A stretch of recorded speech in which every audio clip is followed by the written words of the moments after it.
Hello, my name is Professor John Laffey and I'm based in Galway, Ireland.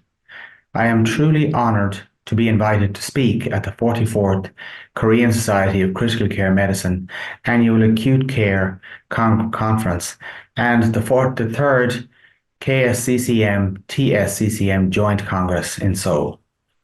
I wish to thank Professor Young, President of the Korean Society of Critical Care Medicine, and the entire Congress team for this important honour.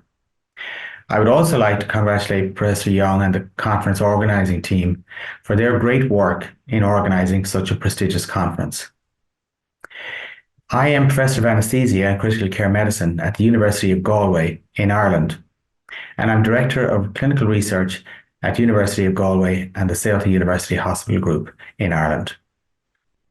I am the past chair of the Irish Critical Care Trials Group, and I was the founding section chair of Translational Biology at the European Society of Intensive Care Medicine. My research is focused on ARDS and sepsis, particularly in understanding the mechanisms underlying lung and systemic organ injury, and the clinical translation of potential treatments to clinical testing in clinical trials. My other research interests include the epidemiology of ARDS and weaning from mechanical ventilation. I have extensive experience of earlier and later phase clinical trials. I am truly delighted to be invited to speak to you on the topic of next level ICU clinical trials. In this talk, I will first critically examine current progress in finding therapies for critical illnesses such as ARDS and sepsis.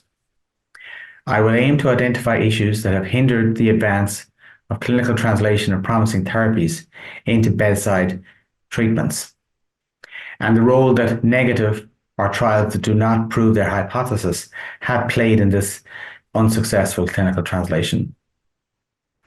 I will then examine the successes of clinical translation of potential therapies for COVID-19 induced ARDS and the factors that led to these successes. I will then propose a path forward to enable future clinical trials to have higher success rates and to improve the outcomes for our critically ill patients. In closing, I look forward to meeting you all in Seoul, and I wish again to congratulate Professor Young and the organising team for organising this highly prestigious and successful critical care conference. Thank you.